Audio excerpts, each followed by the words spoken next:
my name is Sedii. Welcome to Half a Corner Couch, and today I have some fellow content creators with me. To my left, we have Mr. Kevy Kev. Not a chicken, it's a rooster. And over here we have @Kamomodisakeng, but I will let them introduce themselves and explain what type of content they create. Kev? Oh, so I'm a content creator, culture curator. I call myself a Rapfluencer also. Oh. And AKA Mr. Switch the party on to the next level. So it's safe to call you the godfather of groove? Maybe not godfather, maybe the godson, yeah. Okay. Godson. Yeah, godson. And Kamo? I am Kamomodisakeng. I am an actress and a social media personality, I'd like to say. I am a content creator as well. Yeah. That's it? I'm not the godfather of no groove.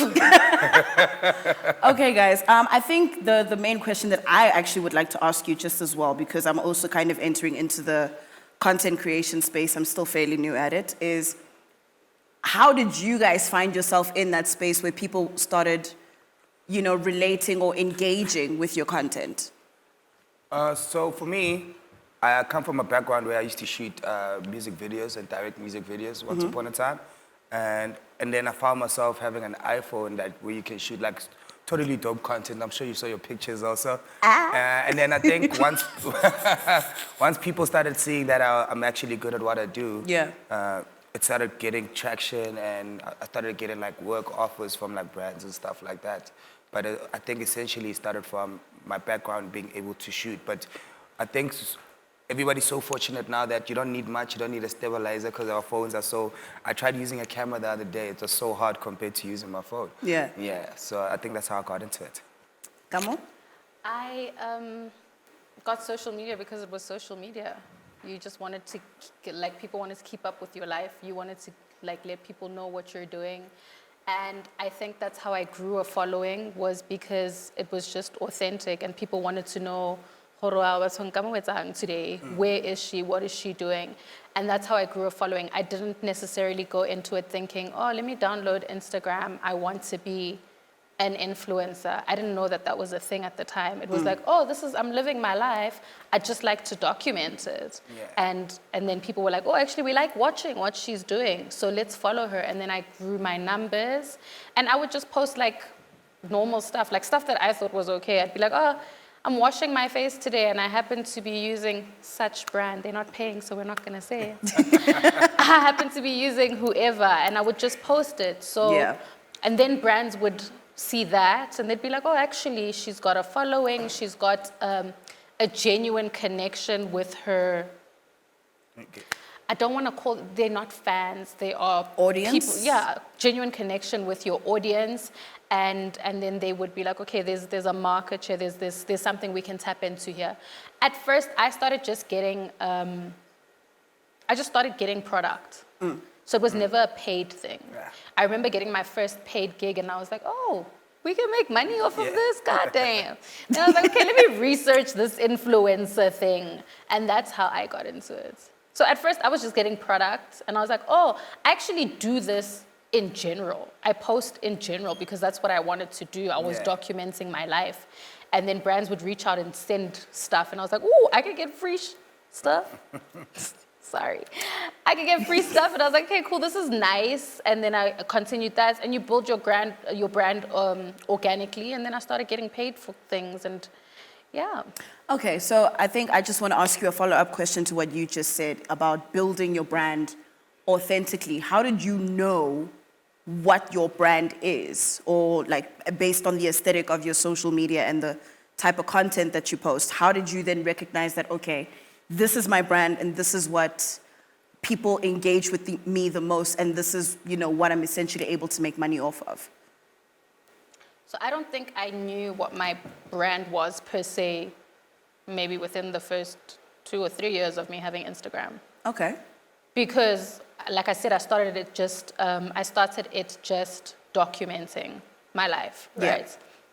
I figured that people were engaging with the beauty, lifestyle side, but I still didn't know that was the different sectors of influencing. Yeah. So I only found my my thing when I researched influencing and I took it a lot more seriously. That's when I knew that, okay, cool, I want to position myself this way. Okay. So I don't think you walk into it and you're like, this is what I am. I figured it out along the way. Then I was like, because I was doing pretty much everything. You know, there's people who, they do travel content. Yeah. There's people who do, I had my fingers in everything. Yeah. I was doing all of the stuff until I realized what actually works for me, what is organic, what I do in general. So I was like, you would take, when you start influencing, you would take every gig you get. Right. Because it's money coming in your pocket. But then you realize that this is not authentic, like after some time, right? Because at the time it's like, oh, I'm starting, I'm getting money, I need to keep going. But then you realize, this is not authentic to me. This is not actually who I am. I'm not the girl that sits in the house and I'm cooking, I'm behind a stove. I'm not. I'm not. I'm at the restaurant. Love cooking. No, nothing's wrong with it. Love cooking. But I love me a 5-course dinner somewhere at a dress-uppy restaurant. And I realized that that's what people were following me for, because they liked the lifestyle points of things. They liked that I'm giving them restaurant recommendations. They like that I'm cocktail tasting on a Saturday. I'm showing you where's the nice spot to go. And then I realized, okay, don't do this because it's actually not true to you. You are more lifestyle, beauty, fashion, skincare. Yeah. That's what you are. Focus on that, and then you build it to a way to a point where you become it's your niche, and then you're more trusted in that. When you start taking every other brand, it's just like Kev's just taking everything because they're paying. Yeah, because I think what I find very hard is there'll obviously be some brands or like some companies that will approach you for a campaign, a paid campaign at that, but it doesn't really align with what you are normally known for. Yeah. And so then to try and cater to the brand, but also trying to align that with your own personal brand, is there any way that you guys have found that you're able to balance the two, or is it just one of those situations where, I'm sorry, I'm gonna have to pass, it's not really me and I can't create content that's not authentic? I think in the beginning, I used to take, like Kamu said, we used to take everything. And then I think the more you get to know it and the more you get to understand what's your niche, what you're good at, like you see your cooking stuff, like next thing they're taking me to the soccer. I don't watch soccer like that, you know what I mean? But once you understand your niche, you're able to, and also once, I think the desperation when you're starting, you just take, and then once you understand, I don't have to take anything, you start taking what makes sense to you, you know, like, I think the day I started saying no to brands for me was like, damn, that means I'm nice, you know, but, because you're letting money go. Yeah, I'm good, you know, but having to let go of money, but more anything else is I'm authentic to what I believe in, you know.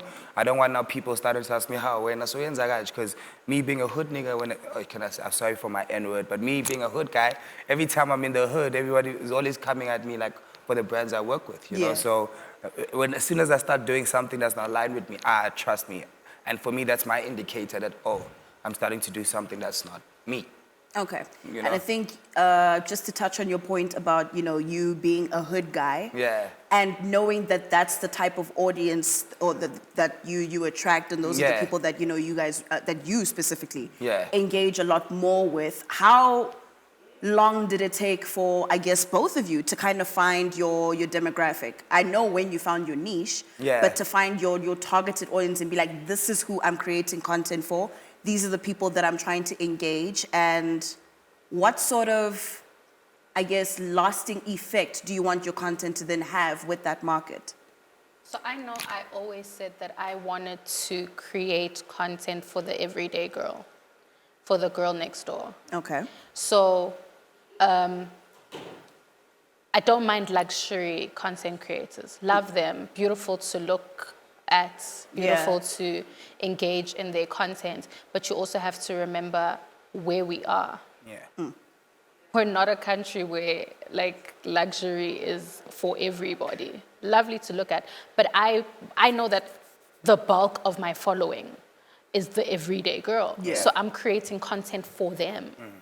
And I mean, before we knew we could find our insights on Instagram and stuff, I was just, I was the everyday girl myself. And that's what got me where I was. So even in the growth as an influencer, as a social media content creator, I never wanted to stray away from creating content for, because as much as I may grow, my followers are still, not everybody is an actress. Not everybody is a content creator. Yeah. They follow me because, oh, it works for her, Yeah. but she's also giving us, I'm not telling you to go to Diamond Walk to get this. I'm telling you how you can still look pretty and still look like this, but you can do it on a budget, or you can do it like that. So that's how I figured what my demographic was. I get the people that are following me are the everyday girls. So I'm creating content for them.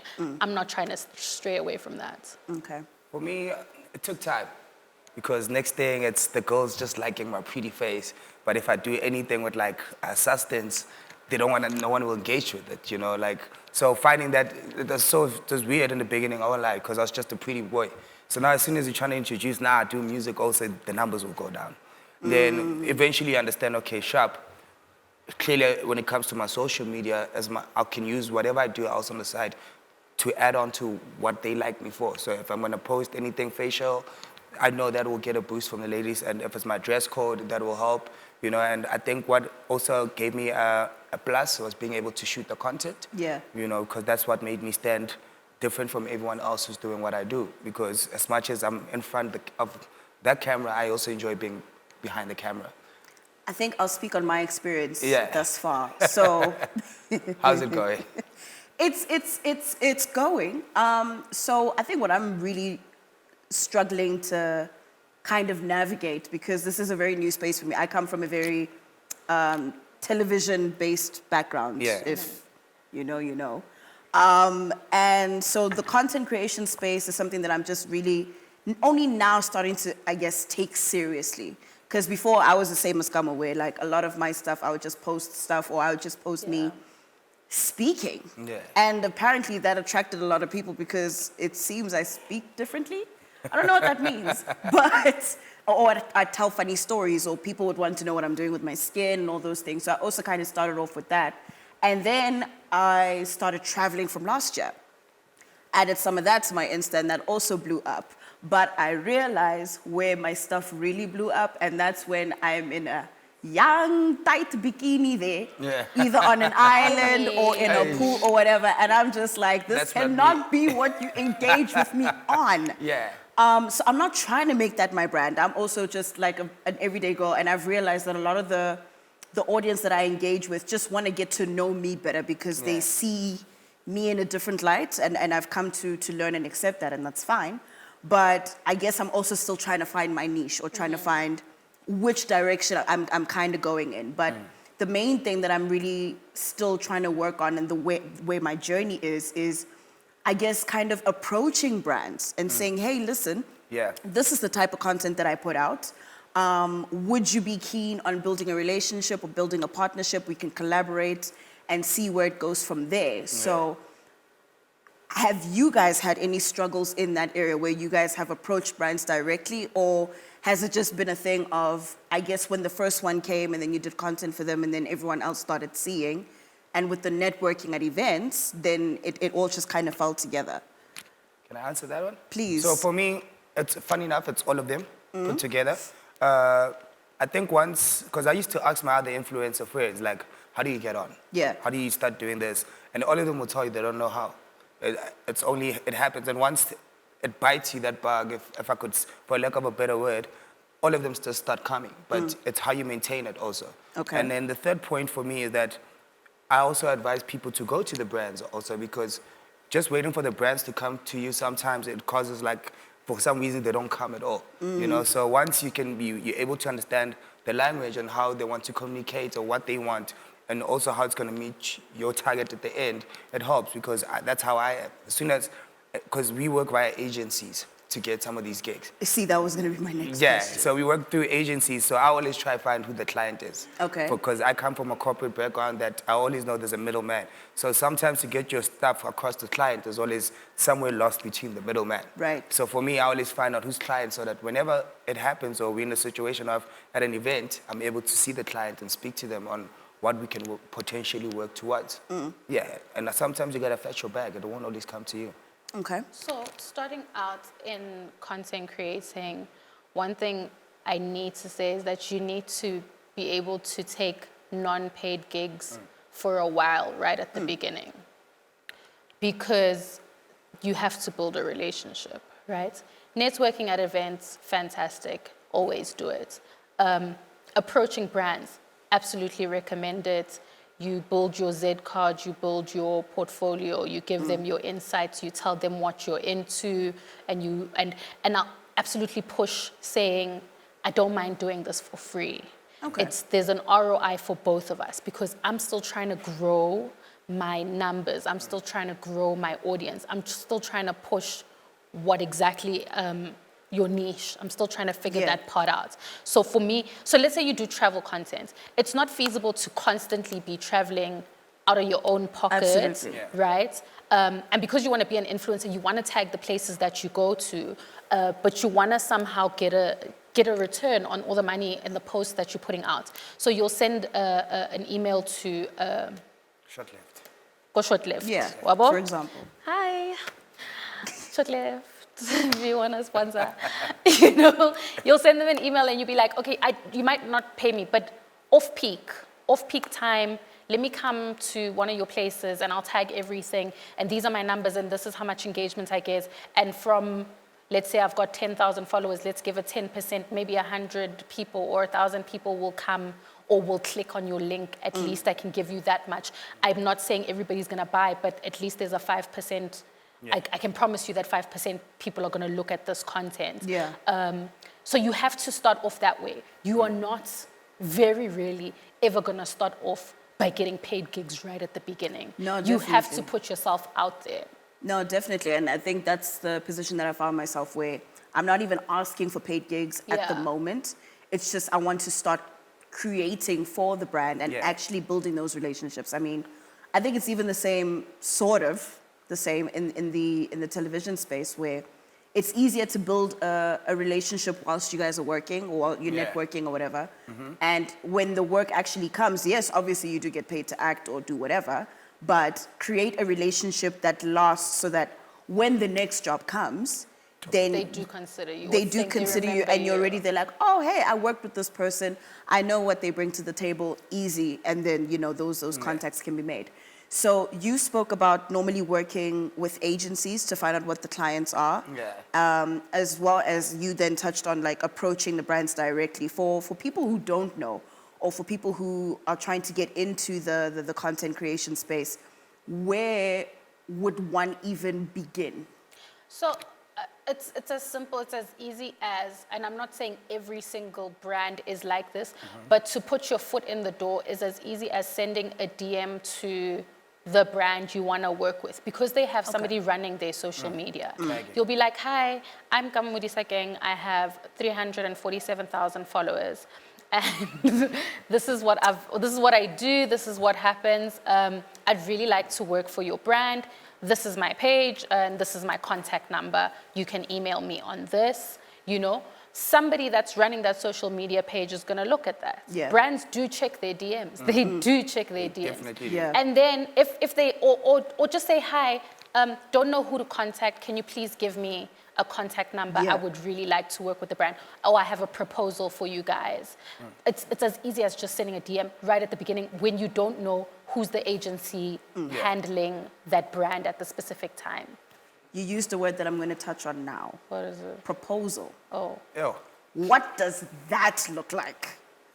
can I add, like, just tagging them is also a form of proposal. You know, if you're wearing the brand's clothes, a lot of times, tagging them, especially if you have a following, for them, you're already like building that sort of connection that, okay, people know you for this brand. Right. Because it's not like a corporate where you have to really send like a proposal, unless you want something really deep, like very serious, like you want an event curated by a certain brand. But just the tag can also just set you apart. Okay. Because, Yeah. Can I say the proposal? Yeah. So linking it to what you want to do, because you're starting out with the influencing space, so you want to do travel. A proposal to a brand could be, so let's say you get the contact number of the whoever you want to speak to, and you'd be like, hi, I'd like a 3-night stay at your place. I'm offering 4 reels and 6 stills. These are my insights. This is what I'd like to curate for your thing. I've noticed that you guys have such and such an activity, and you have such and such an activity, and you have this. Can I do this activity? I'll pay for the other stuff, and my dining and this will be on me. But can I have your just housing? And that's the proposal you send to them. Yeah. So they know what they're getting from you. Right. They know how much they're going to be spending. You can also include your rate card in that so that they know that you usually charge. Usually charge, but because you want some, it's a win-win situation for both of us. I would usually charge 50,000 Rand for this package, but because I need you guys as well, I'm willing to do this on a trade agreement thing. Please let me know how you feel. That's a nice little proposal to send out. Yeah. So you don't just get there and say, hi, I want to shoot for your brand. Yeah. What are you going to shoot for my brand? You know? So you give them a full detailed thing. So they see that you're actually serious about what you want to do. There's thought behind it. You're not just going to go stay at my hotel because you want to go sleep in some nice clean sheets. You actually have like... like you actually have a plan. It's a job. It's a job. Like you've planned it out. Yeah. That's like when I mean sending people proposals. Like we plan, like you plan. It's and not speaking just. on that, sorry for okay. cutting you. Like it is a job, and I think that's what other people don't take seriously. You know, like obviously with doing different campaigns, you see different people, and you can see a lot of them you came with, a lot of them are dropping. There's new guys, and because people don't take it seriously, just because it seems like it's easier. It's an easier way of getting all money. I have to do is wake up and take a picture. And then, it's not. It takes time, it's you know. Full on. Especially if you really take it seriously to a point where you're paying someone to come shoot it. It's a full-on production. There's crew involved. There's equipment involved. If you want that, you know, like especially if you want to stand out. Sometimes using your phone is good, but you gotta plan. You know, you gotta plan. So I think that's why also people are not taking seriously, like literally treating it like your job. Okay, and then I just want to speak about the integration between a brand and the creator. Do you sometimes find that, especially with us as Black youth, I'm still considered youth. We are all still considered youth.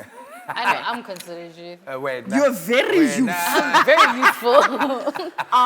Do you find that there is a fine line between brands over-capitalizing on the youth, especially the Black youth, in terms of the content that we create on a daily or even on a campaign basis to boost their numbers? Like, for example, we are, like, I'll give a good example, like Pride Month or Women's Month, or like, you know, just certain months that are dedicated to the awareness of different communities or even different, like, mental illness and all those things. Do you think that, it's actually a two-part question, do you think that sometimes brands over-capitalize on it and therefore the content itself ends up being not genuine? But also, do you think that we as content creators then have a responsibility in bringing about those types of subject matters into awareness with the content that we create? Yes and no. Okay. So there are brands who are very, it is in their, what is it called? Jumping on the wave? There are brands who jump on it because it's I don't want to call it the trending thing, but it's the thing to be inclusive, right? And there are brands who have it in their, there's a word I'm looking for. It's in their ethos. Is it their ethos? The whole brand was built on, the whole brand was built on being inclusive of women, children, black, white, pink. Tata when it's cool. No, it's correct. You know, there are, but then there's other brands where you can see, you're doing it because everybody else is doing it and you don't want to be left out. Right. You also don't want to be cancelled. And that's on you as the influencer that gets approached to decide what is the background of this brand. Right. Have they always been this? Are they doing it to cover up something? Are they, and am I willing, because you're going to get the brunt of it for, what is it, man? What is endorsing? English? Endorse, thank you. For endorsing the brand. You think, oh, I'm taking a paid campaign and they want to do this, but it's like, oh, remember They 4 or had that 5 thing years a ago, they couple had of- that Yeah. thing. So you also have to do that. You're like, do I stand by it? It's the mission statement of the what? Do you get? But do I stand by this brand? Do I actually? There's a lot of brands who've gotten backlash because they say, oh, let me do a campaign, yeah, what, and they're like, oh, but remember when you. Yeah. So these are things that you have to consider. That's why I'm saying yes and no. There are brands who are completely authentic to it and the cause, and when they do it, it doesn't feel off. It doesn't feel off-brand. But there are other brands where you can, this one's jumping on the bandwagon. Because it's the thing to do, they want to do it. So are you going to be the sacrificial lamb as the influencer for that brand because they started out with you? Okay. And it need to make sense to you. Yeah. Like, some clothing brands, because they see you wearing dope clothes, they'll just give you then shame. And me, I'm like more hip hop. So if you're gonna give me Pantula drip, it's not gonna work with me, with my image, you know what I mean? Yeah. So you need to understand what you stand for. And also adding to, when you say like some brands go with waves, it's true. But it needs to make sense for you. It's like if it's a wave for dancing and you don't mind dancing, then, hey man, you can do it. Yeah. But if you're like, who can dance, and now they want you to dance for... How did we get there? The violence. How did we get there? Why is she in it? It's like, imagine Kamu doing a TikTok for like a young dancing for Sedii Istanbul, Are you guys on TikTok? I won't lie, I'm not that much on TikTok. Love TikTok. TikTok is the new wave. It is? TikTok is, listen, wow, can't be me though. Okay. Love it. What TikTok has done for social media. It's done a lot for What social TikTok media, has and done also for just the social media is creators that have come. insane. Yeah. Also, It just is the creators that have come insane. out from TikTok has just been.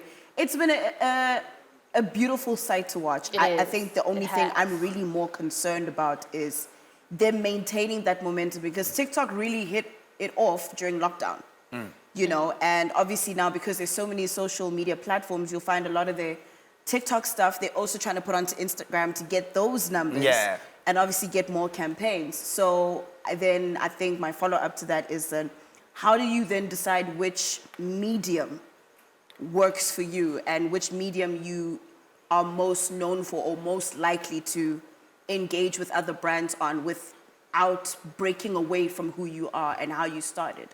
Is it possible to move to different platforms and keep that same momentum? Yeah, I think personally it is. As much as my preference is still Instagram, a lot of my engagement comes from Instagram. I do have 1 or 2 Nyana videos that will go viral on TikTok. Yeah. But for me, it's not really me, because... You went viral. It's that aeroplane video. Which one? Yeah, other aeroplane videos. It's got like almost 1 million views if you put Instagram and... Okay, excuse me. But And TikTok. link. Yeah, but like I said, the market that's on TikTok is, for me, I feel like it's like a Facebook video. Facebook video market. So if I put it like that, you'll probably understand where I'm coming from. I do, and that's sad. And then if you look at Instagram, it's more based on like lifestyle, picture quality of your life and how it is. But if you look at TikTok, for me personally, I can't do it because it's like an everyday kind of life, and it works for their people. Yeah. But for me, I still can't really understand it for my market yet. I'm still learning it because I'd love to really jump on it, to be honest. So I don't think it would be hard to integrate, to like migrate from one media to the other. But once you know yourself truly and what your content is about. TikTok is, I think, like if I had to link it to me, it's for the vlog girls. Okay. It's like a day in my life. Yeah. That is the consistency of TikTok to actually even become TikTok verified. Yeah. You have to like be consistent. It's pretty much like having a YouTube channel. Yeah. That's what think I it's look at worse. TikTok like. Sure, yeah. I It's feel like like it's having a worse YouTube because you channel. have to post every You day. have to. So Yeah. TikTok's algorithm is not, oh, let me show you all the videos that were posted today. Like Instagram will say, this was all posted today, this was 22 hours ago, Right. this was Yeah. 3 Right, days right, ago. right, right. TikTok will show you video ya December last year, and then the next video kya Mabane, and then the next video kya April. Do you get what I Yes. mean? Like the Kausani. algorithm is, I don't know what TikTok you use, Kevin. But the algorithm is always so TikTok requires you to be consistent. Yeah. So that's why I say it's for the vlogging babes. It's Yeah. for the babes who don't mind doing an everyday. I look at TikTok as the vlogging community, people who want to do so what you would usually post on your Instagram stories, this is like if you want to grow your following on TikTok, Yeah. what you would usually post on your Instagram stories, compile all of that, make a video, and then post it on TikTok. And then your consistency on TikTok will then get you your followers, obviously, because the algorithm is a bit messy. The more you post, the more, I assume, TikTok pushes you to the top of the algorithm because you are so consistent, and then that way you grow your following. So let me actually just touch on algorithms, because Yeah. this is a very touchy subject, I think, for me even. Even me. Myself, what on earth are these algorithms trying to find, and what are they trying to show us? And does it impact your guys' income in Yes. terms of your Yeah. content? Yes. A lot. So what I've noticed, I could be wrong, but I think I'm 99% right. So Instagram wanted us to put the hashtag ad. So for me, Hashtag what? ad, when you do an So ad if you're doing a post. paid post, Yeah. Oh, but now doesn't it have that paid partnership? Yeah, jingle? it does. But for me, how but I... before they had that, you actually had to put hashtag Ad. ad Yeah. or paid partnership or Even now, sponsored both, post. even now you put both, you know? Yeah. But for me, what I've seen, what that does is that it notifies Instagrams like, hey, that's a sponsored ad. So it'll shrink your It does. engagement so It that does. if you want the engagement you were going to get, you must boost it or pay for it. Oh, because I goodness. think over the years they saw that influencers are making money and they're not getting anything out of it. So Yeah. it's now making brands see like, do we really need to work with this guy because the engagement is so low? And because I won't lie, ever since I started working with a lot of brands, I can see some of the market dropping. But that for me was also inspirational because I'm like, okay, now I need to work harder. Step it up, because yeah. I can see there's now red tape that's starting to happen. And if you understand what the brands need, you work towards getting that audience back. Because sometimes it's not even because of your content. It's just because the algorithm is saying, nah, bro. You Yeah. gotta pay for you to let this thing go out and let it be. And I've seen what it does now when you boost or pay for the post. But now you're also seeing normal people just boosting their posts, but it's not anymore organic. So as much as you're gonna boost it, at least try to be as organic as you can, so that even if a random person bumps into you, also would say it's like, oh, this is dope. Looks like good content. Let me follow. Content let I me can follow. engage. Yeah. I can engage it. But ever since our live, now that the ad hashtag paid partnership, yeah. Yeah, because I don't see you on my feed anymore. You see and what I follow mean? you. Yeah, and I don't see you too. That's mad. Kamo, has it Okay. affected your bag, love? Algorithm. Yeah. On every front. So, yes and no. Okay. At the beginning, I think, because we're all just winging this influencing thing in this country, I really feel, because I don't think we've actually grasped what social media influencing is. We are all just taking it a day at a time, and we're learning new things the same way brands are learning. Or actually, once you put paid partnership, the algorithm might push you to the bottom. Your engagement is a bit lower. Brands are learning the same way we're learning. So yes and no, it's affected my bag. Once you start explaining this to brand, the moment I put paid partnership, engagement kind of drops, but it's not to say that my engagement in general is Yeah. horrible. It's not. So there is still, English is going, what time is it? There is still, these words are not coming. Away. You're still going to get what you want from the brand, from Okay. me, from being on my platform. Maybe this post won't do well, but there are still people coming to my page. And if I leave the post on my page, it's not to say it will never be seen. Right. Just because it's posted today Yeah. and only 7,000 people view it today, it's going to stay on my page for the next 6 months. And then you check what my interaction is and what the footprints, I gotta get you footprints. Digital footprints, yeah. My digital, how many people are actually coming to my page? That's like putting an ad on a billboard. You can't necessarily guarantee how many people are gonna drive down that road on that billboard. But you can say on average, I have this many people. So are you gonna take the risk to put your product on this billboard on such road? And then as a creator, do you guys use any kind of strategy towards not necessarily what your content is, because you guys already know what your niche is and the type of stuff that you post, but when to post it? Do you guys have like a strategy like, okay, based on what my insights are looking like, this might be the best time to post it because that's when I'm going to get the most engagement? I'll tell you, Instagram makes it very easy for you. There's a tab where you go insights, and then you go to audience, and then you go to, I can't remember the words, but there's you go to your insights, you go to audience, you go to, and then you say best days to post, it'll give you your best days to post. And then if you go time, it'll give you your best times to post. It'll tell you the times where you have the most traffic on your page. Instagram does that for you. Before that, I used to think, I was very specific about, it's either early morning, because people just woke up and the first thing they do is grab their phones. It's lunchtime, I was 1, about to 2, say during lunch. or it's 6, 7 p.m. When people just got home and they picked up their phones and they're gonna look at their phones. That's how I used to gauge it before I figured that Instagram gives you this thing. But it's also a gamble. It's really a gamble. It's crazy because like I was also like you before. But now if you look at it's normal chronological. Chronologic? Yeah, it's not going according to time. So even when you post now, you're probably going to see it 22 hours later. Someone else is going to see post Tamabani or the next day. So I think I must... the next day. So the next day from posting. There's this thing that I recently learned. They say if you want your engagement to be a bit higher, before you post, spend 15 minutes on the app, just engaging with other people's things, liking, commenting, sharing, 15 minutes before, then post, and then spend an extra 15 minutes afterwards, just engaging, responding to your comments, posting, sharing, so that the app itself knows that I'm here. I'm active. So then it pushes you up on the algorithm. I haven't tried it out. I'm gonna try it tomorrow. I heard it. I just recently heard it. But I feel like it does make sense. So, hi, I'm Kamwisakeng the page. I'm here. I'm active. I'm here. So push me up. I'm engaging with other people's things. I'm using your app. I'm about to post a picture. Okay, I've posted my picture. I'm still here. I'm still engaging in your app. Push me high up on your algorithm. You know? It kind of makes sense. I just heard that recently. Because you just posted and now... Because you post it and you put your phone down and you're just like... See you tomorrow. Instagram,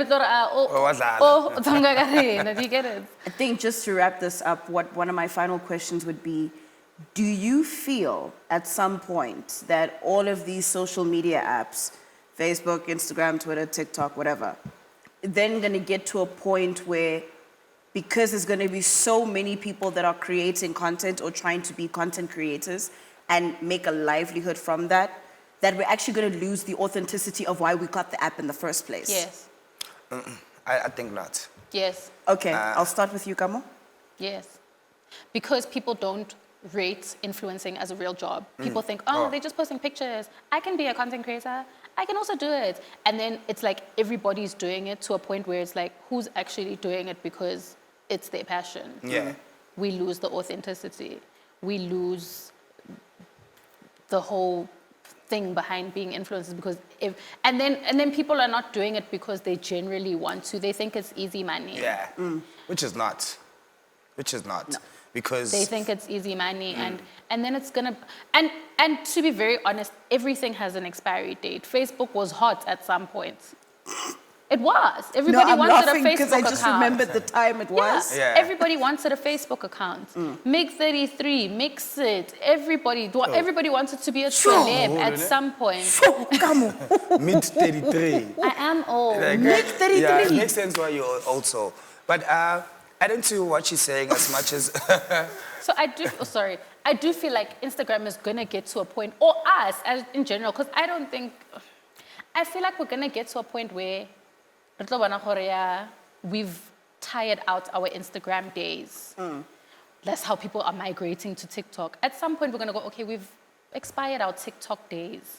We're moving on to the next social media platform. We're moving on to the next thing. So I do feel like there is going to be a point where we're just like, Okay. And I think it depends because if you go on Facebook, you'll find there's still a huge there's a huge market that is still on Facebook. You know, I just guess it depends on when the trends were moving, who moved with it and stayed with it. So same thing with us with Instagram. I feel like I'm probably going to be stuck on Instagram more than these other apps. Like I'm more on Instagram than I am on TikTok and Twitter. You know, and then you find other people, they're more on Twitter than they are on Instagram. So I think eventually it depends on the trend because everything is just moving also with these AIs. You're going to find an app that understands you to the core. Like, Kamu, I know what you're going to wear today and which bob is going to fit you properly. I'm scared for that. I'm so scared of AI, guys. I love it. It terrifies me. Yeah, I love it. Because AI is going to be able to do your job for you. Fully. In your sleep. Yeah, and then you're out of a job. So then it then kind of brings me to, once we are either too advanced for content creation or we've tired out all of these apps personally from each of you, what's next after content creation? For me, more than anything, I always believe in diversifying your talent. You know, like Come through English. I think a lot of us here, we're doing a lot of different things, but it's still centered around what's our main bread. You know, like going back to AI, I use it to like build things that will take me longer or something that will need me to get someone to do, like proposals. If you just type, give me the best proposal to get funding.